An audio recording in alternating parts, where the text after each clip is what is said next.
Welcome to the 80s Babies Conversation. It's your girl, Ray Cherie, checking in, the hostess with the mostest. Glad to be with you all on tonight. I got my brother with me. What's happening? What's happening, y'all? Welcome back to the 80s Babies Conversation. You know, like we always tell y'all, please like and subscribe to this YouTube channel. Please, y'all, we need your support. We want y'all to help us grow, help us get out there so we can bring y'all some better content, some good content, So please help us out and please subscribe to our YouTube channel, the 80s Babies Conversation. So And go ahead and invite some friends on. Go ahead and share the link and invite some friends on. We are glad to have everybody with us. Let's go ahead and jump right on into it for tonight. So first, we're gonna give our update on Brittany Griner. We have been following her story closely, and recently, I think yesterday they announced that they are going to deploy a negotiator to Moscow in a couple of weeks. To see can he get her back home. And this negotiator is Bill Richardson. He's supposed to be a U.S. ambassador to Russia. He's a master negotiator, and he is going to help negotiate her release. Right, and then you also have the NBA players pulling together and trying to make it be known that she needs to be home. You got players like LeBron James. He's one of the biggest names in NBA right now. So, you got people like him that's trying to push for the US to make a move to get her home. So if y'all are with us, let us know in the chat. Let us know if you're with us tonight. Let us know. We need you here. So, and then also the WNBA players, they had an all-star game this weekend. They dressed in their own numbers when they came back out for halftime. All of them wore her number 42 during the game this weekend. Her wife was present showing her support. And what's going on with LeBron James and the comments that he's making about Brittany Griner? Oh yeah, LeBron said, he would, if he was her, he would be questioning if she would want to even come back to the United States. With them, with it looking like them not really making any efforts to have her back home safely. He's like, should she be questioning if she want to come back to the U.S., which, I mean, me personally, I definitely would want to come back to U.S. So, yes, I think that's insane for him to say, like, what point is he getting to? Right. Now, that's just a little extreme. Me personally, I would want to come back to U.S. soil, be with my family, my friends, and like, if this the place where you're way more familiar with, then why not want to be home? Why would you want to stay somewhere that imprisons you for a little petty crime?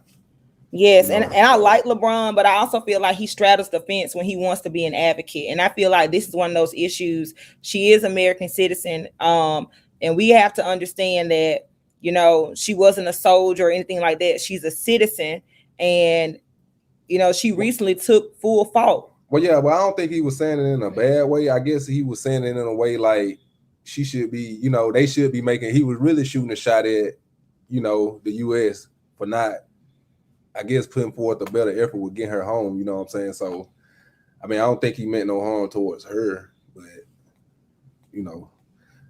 like I said, you got all the NBA players trying to come together and make, use the their WNBA platform. players. They are coming together and using their platform.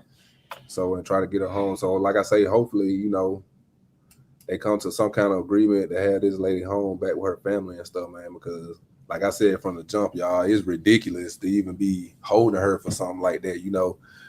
I mean, it's more serious crimes that need to be tended to than, a woman passing through the airport with a little marijuana cartridge. Like, that's crazy, man. Like I said, from day one, it's crazy. It's still crazy. I feel like they using it.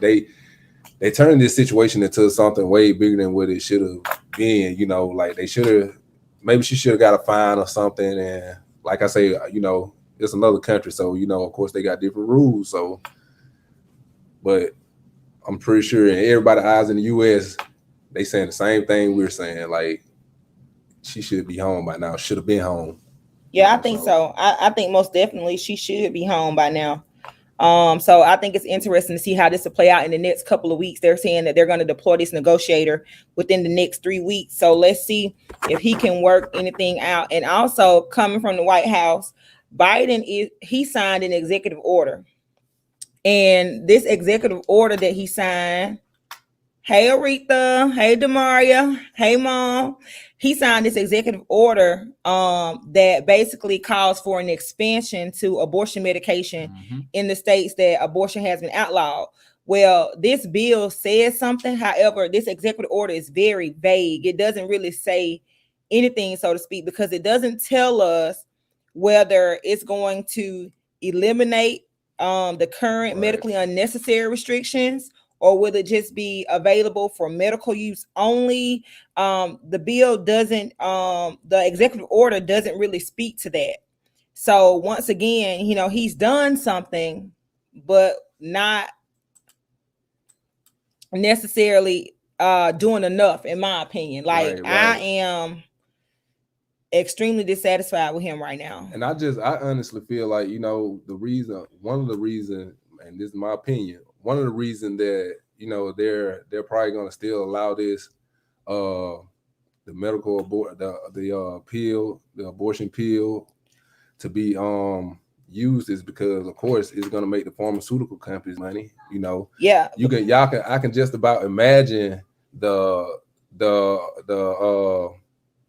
birth control sales probably done went up since this bill been in place. You know what I'm saying? So it's like, the pharmaceutical companies are going to make millions of dollars like they already was making before this, but they're going to make millions. And just because, people not going to want, abortion's not available, then you got to, the pill probably going to only be available to people that actually need it, or, having medical issues and can't, give a healthy birth.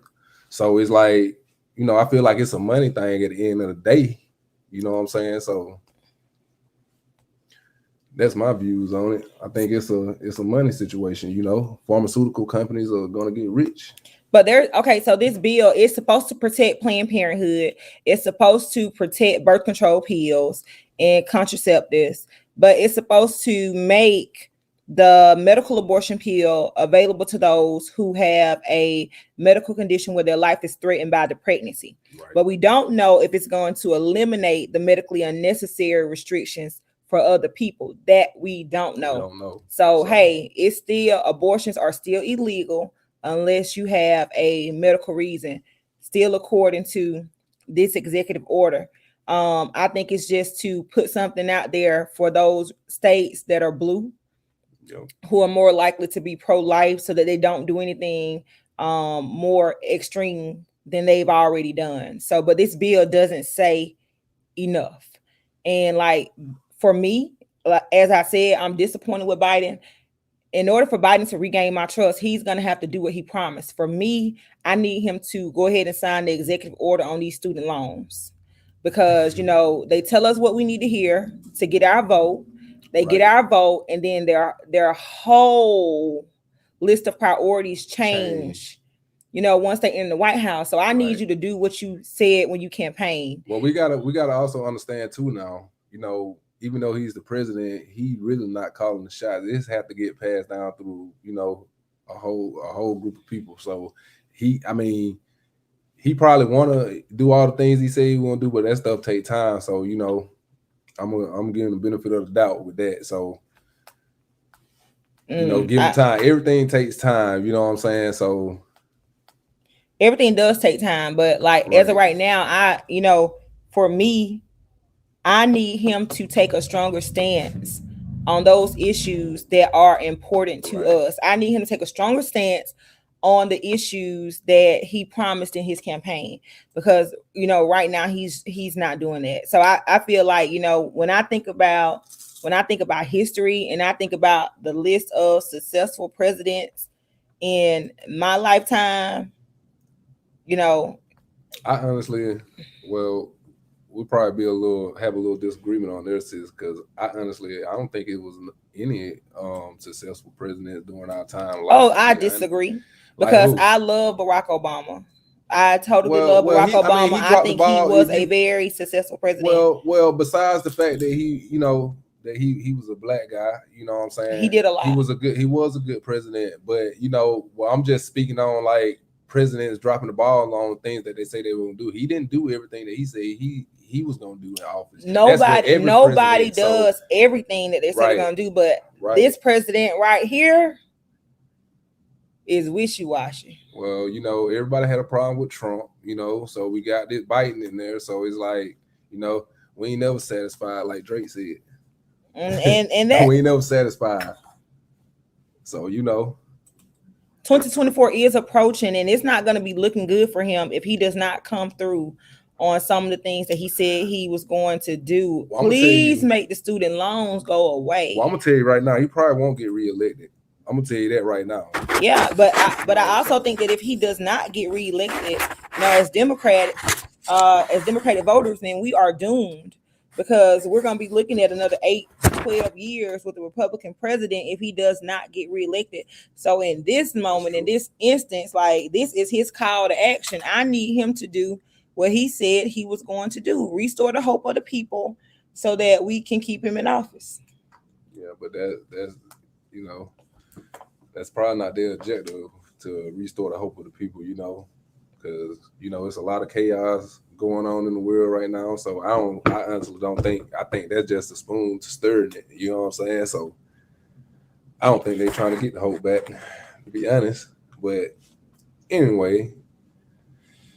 Okay, so the next, you know, and we have seen this week, like, a lot of things going on, and we had an unfortunate situation happen here in Columbus. I don't know if you heard about it, but these young ladies were at a party.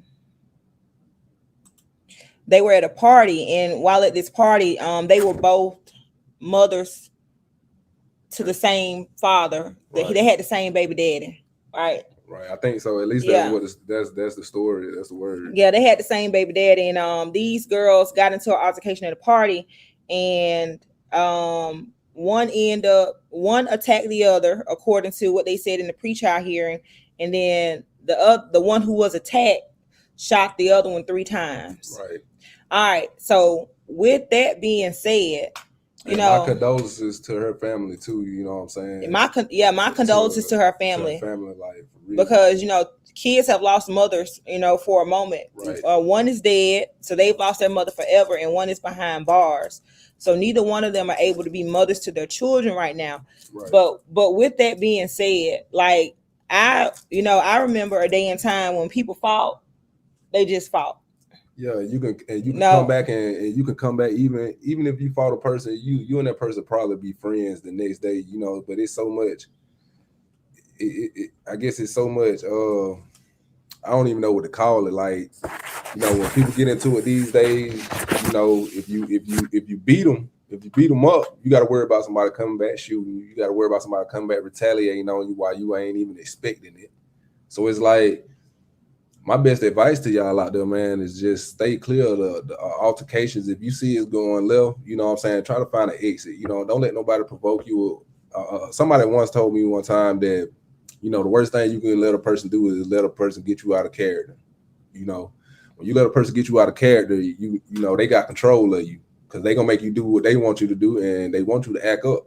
You know what I'm saying? So I don't know what the situation really were between those two girls, but like I say, my condolences to her family. But, you know, we as adults, we got to start handling stuff way better than what we do. You know what I'm saying? Like, what happened to people talking things out and trying to sort things out? You know what I'm saying? Well, maybe it wasn't no talking, you know, but just avoid each other then. You see what I'm saying? Like, I don't think it's nothing out there that'll be worth, you know, somebody losing their life over, especially if y'all both 10 toes on top of the ground today. Like, why go out there and take this person's life tomorrow? You know what I'm saying? When y'all could have just avoided each other. You know what I'm saying? Simple as that. And it is a sad situation. Exactly, Aretha. But I say like, you know, when we would fight, like back in the day, it was a fight. It was done. You felt like you lost. You may go back and try again in a couple of days. Or you can just accept defeat. You know, that's the problem. Yeah. Like, people don't know how to accept defeat when it comes to fighting or altercation. You know, they want to be the bigger person on top. They want to come out looking like the biggest and baddest person. You know what I'm saying? But ultimately, what are you going to end up at? 2 places, dead or in jail. But here's the thing, You see what I'm like saying? men, typically you hear these kind of things happening with men, but these were women. This woman shot this woman and killed her, kind of thing. So I'm like, now girls are shooting too. I mean, it been going on. You just don't hear about it as often. It been going on. Girls beefing with girls. It's the same. You know what I'm saying? It's the same as with men beefing with men. You know what I'm saying? It all turns into a gunplay now. You know what I'm saying? You can't, if you want to settle something, you know what I'm saying? You just can meet up, y'all fight out school, fight out wherever. You know what I'm saying? Not even out school, because these was grown people. These weren't no kids. So, you know, if it to the point where, you want to throw some hands or something, then we used to do that. But it was kind of like fighting, was out of the door, like during our era too, though, because I mean, I knew a lot of guys that got into fighting situations and got killed behind it, just simply because the other person probably was scared, or they knew they was gonna get beat. They didn't want to be embarrassed. It's stuff like that is the decision like that to kill somebody when you're in an altercation where it's just a fist fight. You know what I'm saying? That'll land you forever in jail and land somebody forever in the graveyard. Totally, but I also feel like if you were around that incident, if you were out there, if you knew they were fighting, if you saw what was going on, you did not intervene, I feel like their blood is on your hands too. And I feel like in our community, one of the biggest problems that we have is we will stand by. We will stand by and watch. We'll rather film the incident instead of intervene and save someone's life. Yeah, we'll hit the record button. We see something going eerie. We see it going wrong, but we will stand by and watch instead of intervening. Right. Where were the men? Men are supposed to be pillars of the community. Where were the men to snatch one girl to the right and snatch one girl to the left? Like, where were the home girls at that say, hey, calm down. Don't do that. So I feel like if you stood around and you watched that in that moment, until the gunshots went off and then you ran the other direction, I feel like that blood is on your hands too. Well, like we have to stop standing by and watching. Like we can't just stand by and watch. I mean, in when things like this go down. And that's true, you know what I'm saying? But depending on the situation, I've seen people that intervene in a situation and they're the ones that get killed. You know what I'm saying? So it's like at some point it got to be with the two people that got the altercation. Somebody got to be the bigger person and just leave. Now, I heard different stories about this situation, and the story that I heard too was that the girl that got killed jumped on the girl that shot her, jumped on her while she was in her car, and some kind of way shots got fired, and she ended up dead. That's just one of the stories that I've heard. I can't confirm. Yeah, because we weren't there. I wasn't there. So it's just a story that's floating around the internet and just people just talking about it. But like I say, regardless, that situation could have been avoided. You know what I'm saying? Like, what are your friends? Like, real friends is gonna tell friends, hey, it ain't worth it, man. Let's deal. Yes, when the other person walked in, I need my homegirl to say, Raven, let's go. Right. Cause this ain't for us. Now you just itching for it, and you just people trying to tell you, come on, let's go, and you just nah, I gotta do this and this and that. Then at that point, it's on you. But real friends supposed to protect each other and keep them out of situations like that, y'all. You know what I'm saying? And I mean, like I say, it's tragic on both ends. And honestly, I am at that age where, I'm 35, soon to be 36, July 25th. Okay. All right, I'm at that age where I'm not arguing with anybody. Right. I'm not arguing with anybody. I'm not putting my hands on you. Right. Like, I'm not doing it. Save that for somebody else, because I'm not giving you that type of energy. Right. And that's where I am with that. And it's the same with me. I'm not engaging in no type of altercation with nobody these days, because like I say, you can be the baddest guy on the block, but when you put your hand on somebody and you intimidate them, then that's gonna be the person that kills you. You see what I'm saying? So it's like, I'd rather avoid all of that altogether. Like, at all costs. At all costs, because I want to live to see another day. You know what I'm saying? I can deal with somebody talking. I can deal with somebody saying this and that about me behind, behind my back or to other people. I can deal with that. But I can't deal with the thoughts of me being locked up for X amount of years because I crashed out and wanted to, you know, kill this person or this person beat me up and I can't take because everybody talking about, oh yeah, he beat you up. Now I gotta go. I feel like I gotta go put him in the dirt. Like, nah, like I can't deal. I ain't gonna lie. I ain't finna go do that type of time.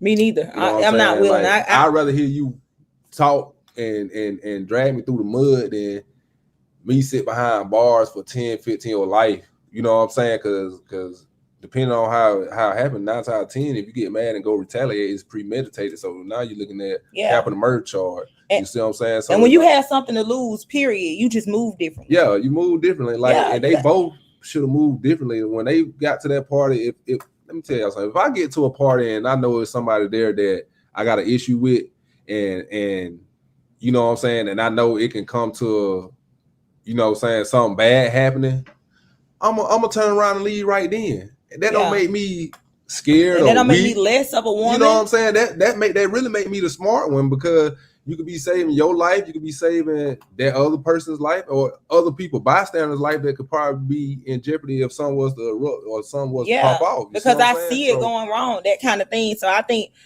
that we have to just get to that place where we're able to make better decisions when it comes to stuff like that. We got to, y'all, or we're gonna steadily be filling up the prisons and the graveyard. As simple as that, man. Like, we gotta make better decisions under pressure, even when it's a crowd watching. Like, we're scared to make the right decision when a crowd watching because, you know, we worrying about what everybody's gonna say. You know what I'm saying? But at the same time, you're gonna become a memory when you locked up in jail. Ain't nobody seeing you no money.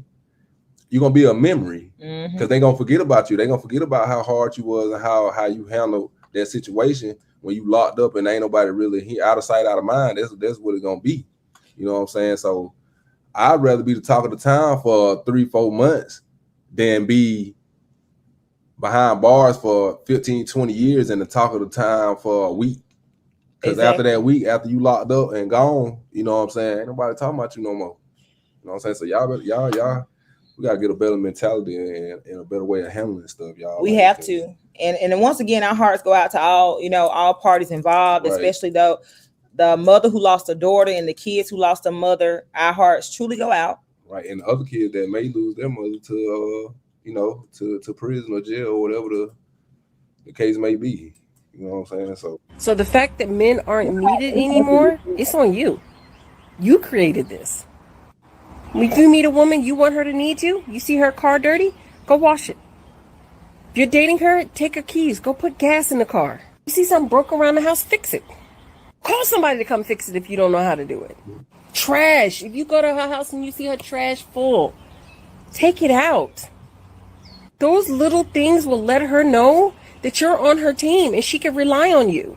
Because as single women, we can only call men and ask for so much before we consider gold diggers, needy, too emotional, or we just looking for somebody to take care of us. No, I need help.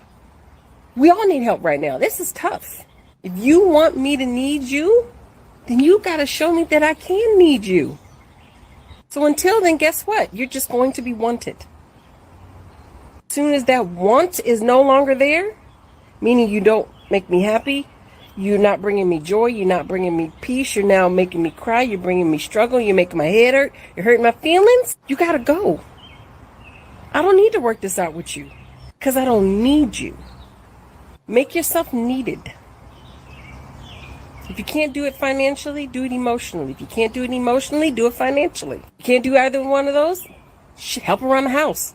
Put food in the fridge. Do something. And thing. All right. So what do y'all think about that clip? That's a TikTok that we saw this week. She said, men need to be needed. So do we think that men need to be needed or do men need to be wanted? Let us know in the chat. I have to say, as a woman, I don't feel like I need a man, but I do feel like I'm at that age where I want a good man in my life. I feel like a good man in my life will make life easier. So I can't say that I need one, but I want one. Well, I feel you on that.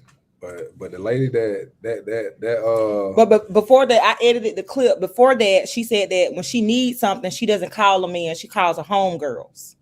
She was like, so she hungry. She call a homegirl, and the homegirl may bring her what she cook. She low on gas money. She may call a homegirl. The homegirl to loan her $25. That kind of thing. So she's saying because, you know, men have created this environment by not showing up and stepping in and helping women out, that women go to other women first before they go to a man. So do men need to feel needed? Or is it that we need to want a man?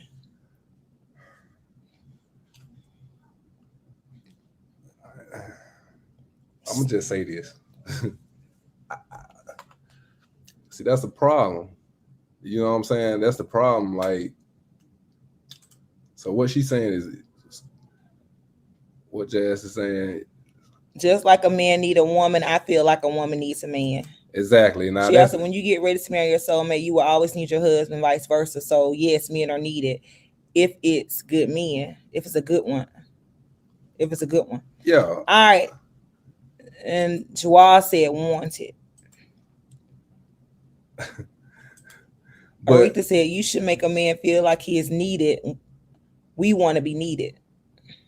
Right. You're supposed to make that man feel like he's needed. You know what I'm saying? Like, I feel like that's going to play a big part in the relationship if you make that man feel like he's needed. You know what I'm saying? And I agree with him on that one. I'd rather be wanted than needed. You see what I'm saying? I'd rather be wanted than needed. You know what I'm saying? Because there's a lot of needy women out here. You know what I'm saying? So it's like, I don't want you to need me. And you know, I want you to want me. Y'all hit that subscribe button while you're on. Our numbers are going up and down. We need you to hit that button. You don't want me to need you. Why? Why don't you want a woman to need you?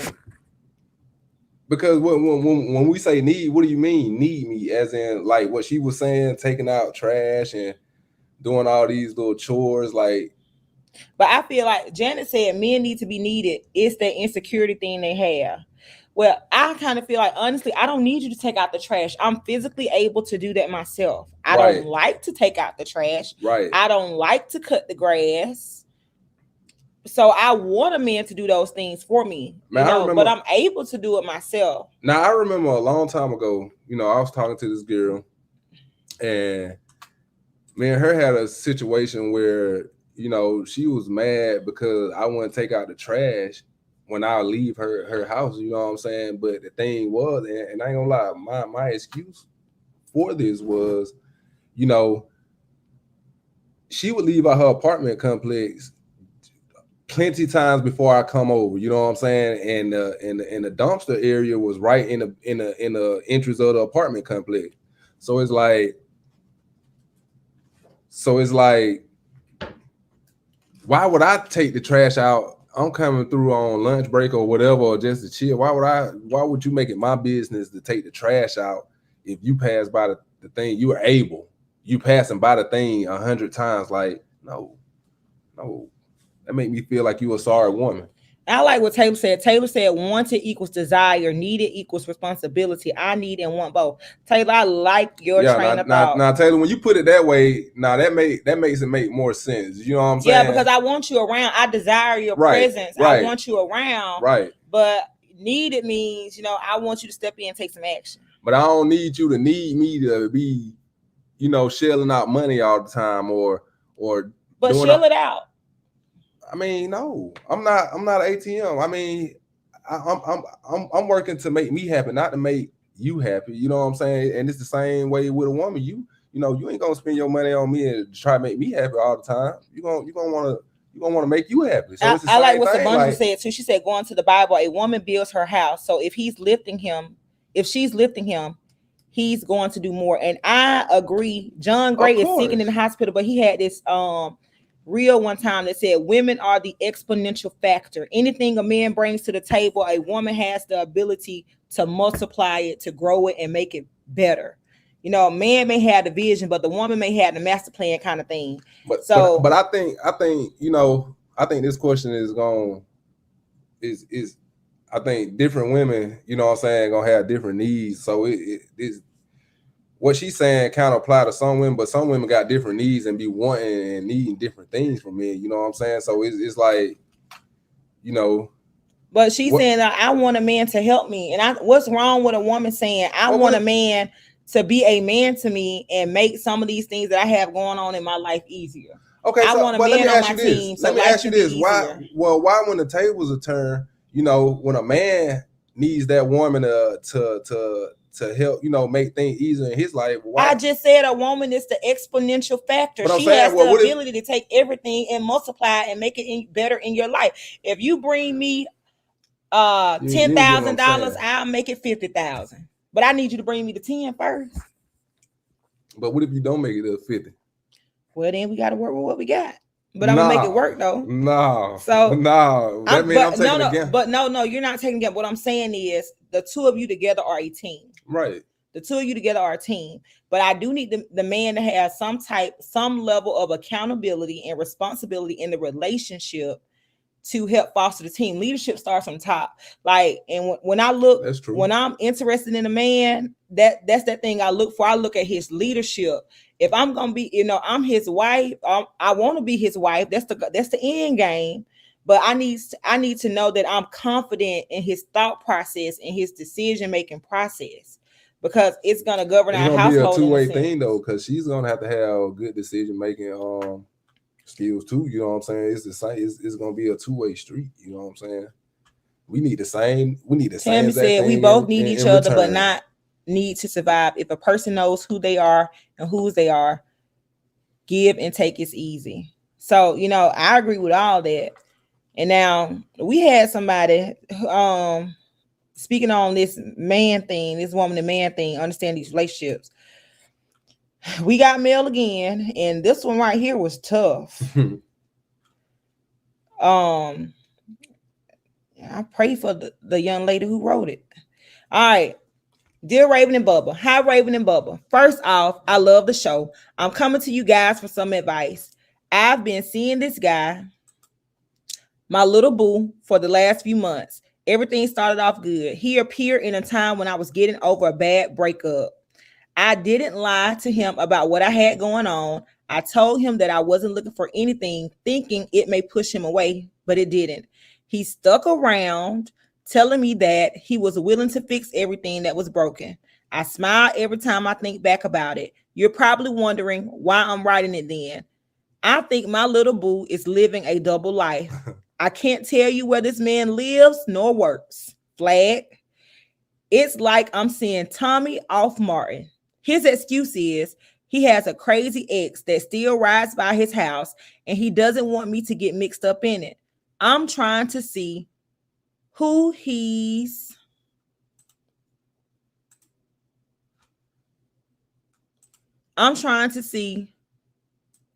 All right, his excuse is he has a crazy ex that still rides by his house. He doesn't want me to get mixed up in it. I'm just trying to see who he's really trying to protect in the situation, because I'm definitely ready for whatever.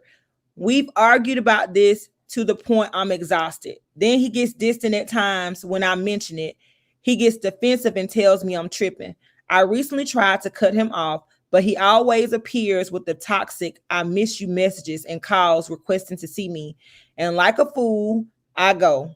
I feel like I can't shake him. He's so sweet to me. I can't take that from him. Should I give Casper one more chance to put everything on the table, or throw my phone in the river and change my number? Is he living a double life? Yes. Casper has another woman, which is why you don't know where he lives or where he works. That's right, Taylor. Block. Instant block. Instant block. Man, y'all can't just sit up here and throw that man under the bus like that. That man been on. He threw himself on the bus. That man probably, and I'm gonna come to his defense because I know y'all finna tag team back again on him. You know what I'm saying? But I'm gonna come to his defense. Jazz said, "Child, go find another sneaker link. That's not the one. Sis, stand up, weak in the knees." She sure is. Man, listen. Like I say, you know, y'all finna throw Jawad that man. says she talking about me. Like I said, man, y'all trying to throw the man on the butt, but he may have what's she saying? She was talking about the previous conversation. Okay, look, he may have a crazy ex and he trying to protect you because, like you say, like we just got done talking about, man, people are getting killed out here in the streets fighting and doing all this crazy stuff. So he may be protecting you from that situation. When people start going places where, you've been trying to shield them from, like, it's just like mama trying to keep her kids away from the crack house. You know what I'm saying? She trying to keep them away. She don't want them to go in there and see that. You know what I'm saying? Because she know ultimately it could be a problem. It's the same thing. You know what I'm saying? That man may be trying to prevent you from getting in a situation that he got, because he may have a situation that's lingering on, but he probably like you. He probably trying to move on from that, but he don't want to move too fast and cause a conflict between his old party and you. Like, you got to understand, some people like, right, and what she say, she used him for a rebound. You see what I'm saying? So it's a two-way street. You know what I'm saying? She just got over a situation, apparently. You know what I'm saying? So it's like, Yeah, she said she was looking for him to fix everything, but she was coming out of a bad experience. Right. And I feel like she put too much on that man. You feel what I'm saying? You got it. You can't have one. You got to have three. You put too much on that man by thinking that, even though when he tell you he can fix things, he probably literally ain't mean fix it like, oh, I'm gonna fix everything that went wrong in your last relationship. You know what I'm saying? But flag on the play, Bubba. I'm sorry. If you say, let me come over, and you come to my house, tomorrow you should not be saying, let me come over. Tomorrow it should be, come to my place, because it has to be a two-way street. What's good for the goose is good for the gander. If you come to my house, I need to be able to go to your house. I need to know where you live. If you know where I work at, I need to know where you work at, because if you can't tell me these things, you're hiding something. You don't want to bring me in too close. So and that's why, fellas, I'll tell you this right now. My advice to the fellas, y'all meet at a room all the time. Just meet at the room so you can avoid all that. Avoid all that, because it's just like women will date a man and not invite him over for a long time. You see what I'm saying? Yeah. And the quickest way to get over somebody is not to get up under somebody else. Like, you got to be okay being by yourself. Like, before you get out of one relationship, you shouldn't be in another one next week. Like, give yourself time to heal from the trauma caused by the first one. It's okay to be by yourself. Like, learn what makes you happy first, because nobody makes you happy. You make self happy. But that man got another woman though.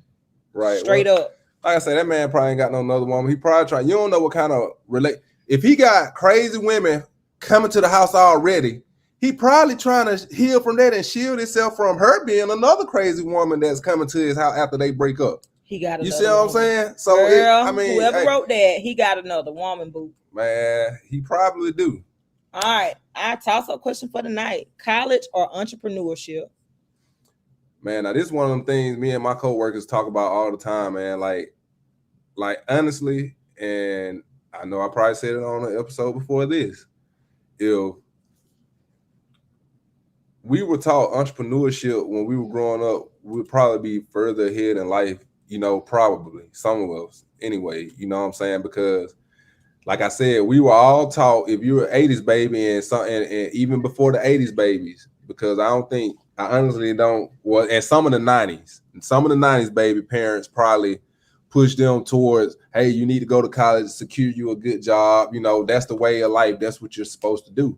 And being an 80s baby, me and my sister, that's basically what a lot of our parents and things did, you know what I'm saying? Like a lot of my friends, but it's so crazy that I'm saying that though, because in my family, we had a lot of entrepreneurs, a lot of my uncles and a lot of my cousins and stuff, especially on my mom's side, own their own business and were in business for themselves. You know what I'm saying? So, you would have thought that, we would have had that mindset of owning our own business and you know what I'm saying, trying to build something for our families for generational, you know what I'm saying, wealth, but like I say, a lot of the 80s babies, we were programmed to go to school, go to college, get a job. Like that was the process. That was like your process, or the military. You know what I'm saying? It was like those was your choices.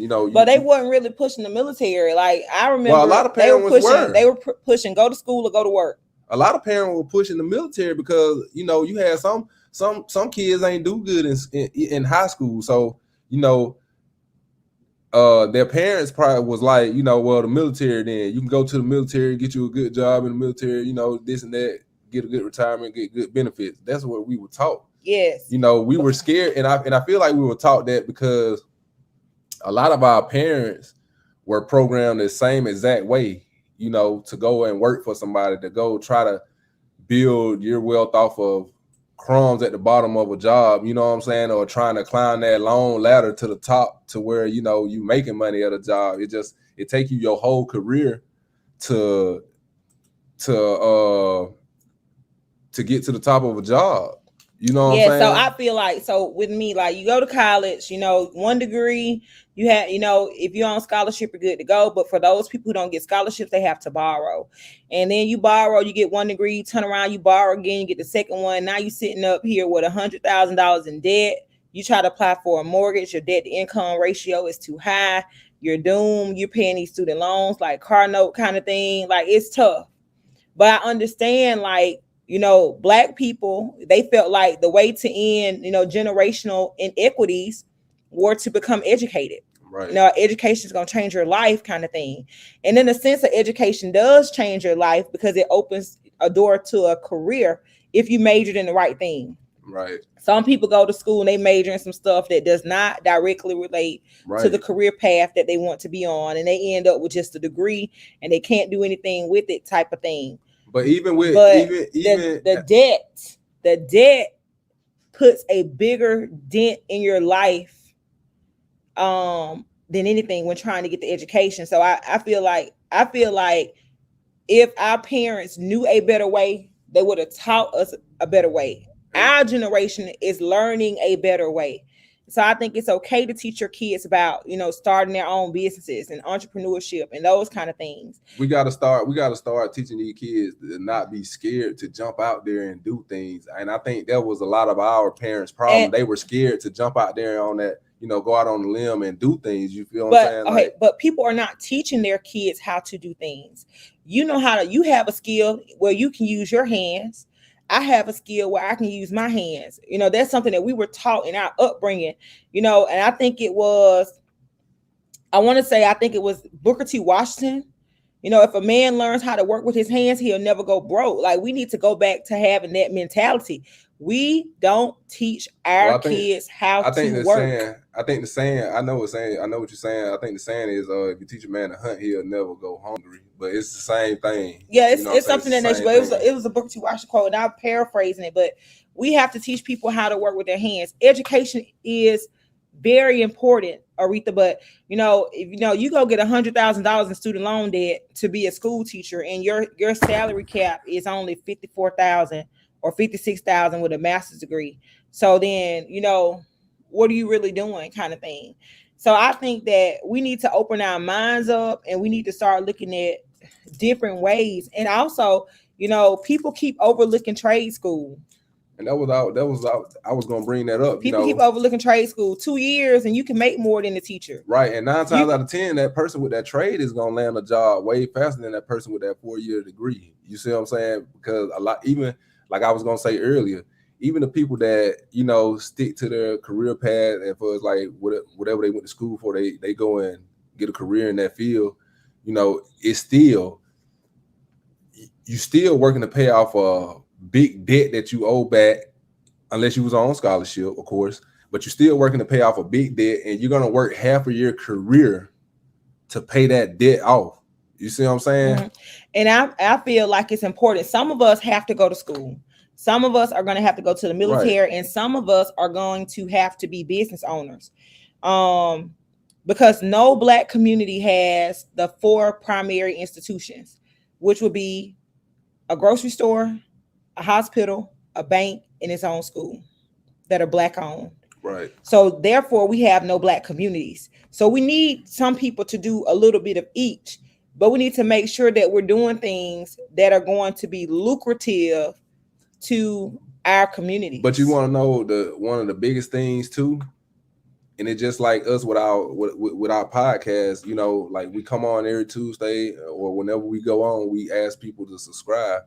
you know, you're gonna need support. You see what I'm saying? Like black businesses, you know what I'm saying? Even if, you know, you got a bunch of black businesses, you know, you're gonna need supporters. You're gonna need people to support and spend their money and do, you know what I'm saying, to help that business grow. You see what I'm saying? But I feel like that's the problem in the black community too. We'll support, you know, a big name that got a lot of publicity around it. We'll support that, but we won't support our own people and help their business grow because, first of all, you know, a lot of people will be jealous, you know, and they don't want to see that business grow, you know what I'm saying? But they'll go and support, you know, other races and stuff with their businesses and help them grow and spend all their money with them. You know what I'm saying? So it's like we got to start supporting each other business, no matter how big or small the name is, you know, because you never know where that business might go and what it may become. You know what I'm saying? It may become big business like we want to support. I think we have to get back to that. Each one teach one, each one reach one, each one pull another one up. We can't be afraid to pull other people up. When we talk about the black population in the United States, there are 49.6 African Americans in the United States. We make up 14.9% of the total population. With that being said, it's 49.6 million of us. Why is it so hard for black people to escape poverty? We just talked about educational entrepreneurship. Either route you choose, the majority of our people are still living in poverty. All right, and now we see that there's a direct relationship between poverty and race. All right, and it's to a point where black people are not just living at the poverty line. 21% of African Americans live below the poverty line. I mean, why is it so hard for us to escape poverty? Is slavery still to blame? I mean, it's a form of slavery because, like I was saying earlier, you know what I'm saying, the jobs are only the jobs. Some of these jobs, you got to understand, some of these jobs are paying these people just enough money so that they can maybe keep the lights on, keep a little gas in their cars, but they can't live a real life. They can only live, you know what I'm saying, inside of that box that job can support. You see what I'm saying? So that's another reason, because, you know, we can say it all day, you know, it's plenty of opportunity out here, which it is, but you got to be willing to go and find it. And I think that's another thing why, you know, we can't escape poverty, because a lot of people don't have that go get it mindset. You know what I'm saying? That go get a mindset, brother. You know what I'm saying? You want, some people just want things to fall in their lap, and it's not gonna happen like that. You got to be willing to go get it. So I think I think a lot of people are lazy now. You know what I'm saying? It's like, you know, they want to see the fame and the riches and all this other stuff that comes with all that, but they don't want to do the work to get it. You see what I'm saying? You got to put in the work. We have to put in the work. You got to put in the work. So, you know, but even in some places, you know, is the opportunity is limited. Yes, because you still have institutionalized racism. You know, when we love our names and we love our ethnicity, but I mean, research shows that black sounding names are less likely to get called for interviews. Right. You know, so, and it's like we can't help that. A kid can't help, you know, what their parents name them, unless they get up and be like, okay, I'm gonna change my name so I can get a job later on in life. You know, what kid got that mindset? Because you already taught to love yourself and don't care what nobody say about you. So they're canceling that out off the rip. So the name thing and just appearance, even when you go on an interview, they'll talk to you over the phone. You may have a good talk game, but when you get there, like me, for instance, I've probably lost plenty of jobs just based off of me going to the interview and my appearance. You know, long hair, tall, you know. All right. And I like what Aretha said. She said, we are still trying to catch up from the hundreds of years of oppression. I totally agree with that, Aretha, because we went from slavery to sharecropping to forced prison labor to voter disenfranchisement. And that made a big wealth. It made a wealth accumulation gap between us and our counterparts. It made it nearly impossible for us to accumulate wealth. And we know that black men earn lower than white males and white women and black women. So out of everybody, the black man usually earns the least amount of money. So then this creates some generational inequalities. This is why black people can't own homes. This is why black people can't get the education. This is why black people don't have the employment salaries. And it's like, and that also leads to our quality of health care. Right. And I've been in a position where, you know, I worked for a job before and worked for that job for years, and you know, they were underpaying me from the jump, but a new guy came in and was making more than me off the rip. You know what I'm saying? It was like, what, you know, I got way more experience in this shop, or like, so why is this guy making more than me?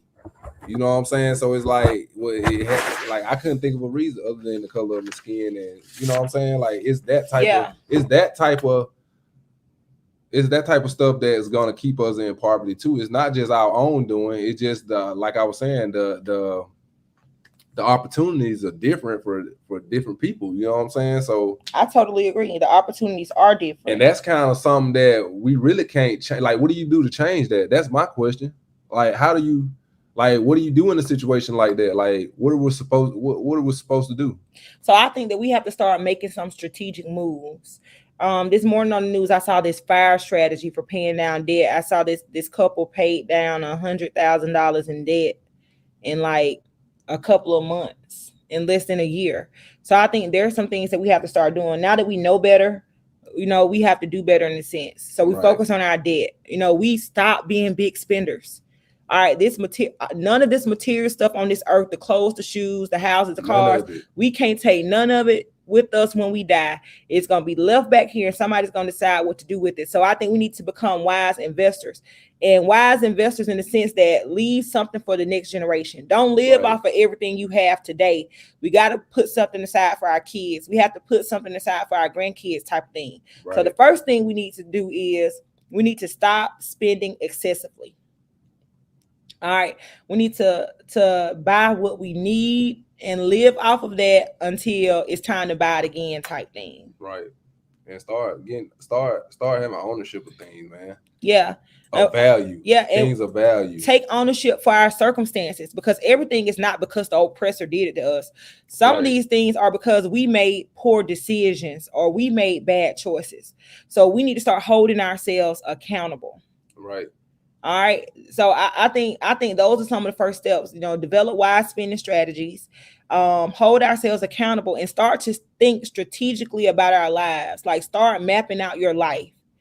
This is where I want to be in 5 years, and this is how I'm going to get to it. But the most important thing, man, don't be scared to jump out there and try something that you really feel like you can do and you can make, you know what I'm saying, you can be successful at it. I feel like a lot of people hold themselves back by not even believing that they can do it. You know what I'm saying? Just simply based off of, you might have one person tell you, oh man, I don't think you can do that. Then there it is. They shot the whole dream down. So start letting people, one person or even 100 people, if 100 people tell you you can't do it, still try to do it. If you feel like you can do it, you know what I'm saying? Just if you believe in yourself, that's the only person you need. But don't be scared to jump out there and go outside your comfort zone. You see what I'm saying? And try to make something happen for yourself. Yes, but I say this too: we are at a disadvantage. We are at a disadvantage the day we're born, so we have to work twice as hard. So I think that, you know, our generation is the wisest. Our parents are wise. Our elders are wise. No disrespect, but we have exposure to things that our parents and our grandparents were never exposed to us. So the opportunity is in our hands. We just have to strategically decide how we're going to create that better next level for ourselves. Right. And I'm not saying it's going to be easy. For some people, it falls in their lap. For some people, you have to grind a little bit harder. I feel like I'm in that phase where I just have to grind a little bit harder. Right. It's not falling in my lap. I got to go get it. But like we said, though, when you have to grind for it and you work for it, it make it that much more enjoyable, and you can appreciate it a whole lot more when you grind and you work for it. You know what I'm saying? That's the difference of getting it out the mud or it just falling in your lap. You know what I'm saying? So when you get it out the mud, you appreciate it and you value it way more, and you will keep it. But I did see a statistic that says if you grow up in a household where the mother receives food stamps, like you're at a higher probability that your household will receive food stamps, those kind of things. So there are some connections to poverty being generational. But can we break it? I think we can, y'all. It's just gonna take a lot of hard work and consistency, man. Like we just gonna have to support. Like you think about all the in the Black community, like how we spend money on different things and support different things. If we were to keep that in our own community, we will be some of those big names or have some of those big brands out there just like everybody else, you know what I'm saying?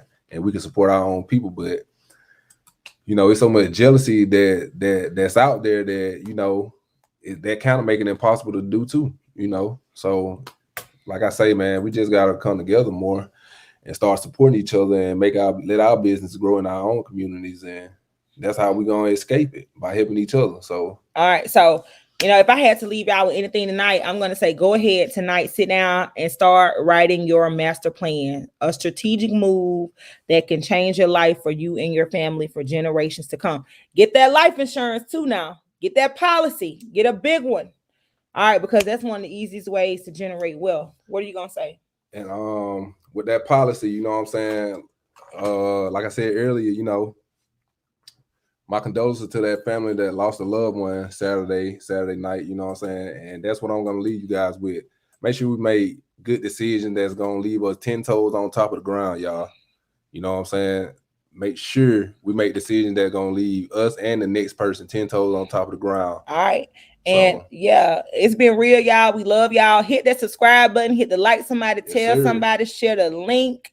And my birthday is in 14 days, I think. Turn up. Good night, y'all. We love y'all. It's Leo season.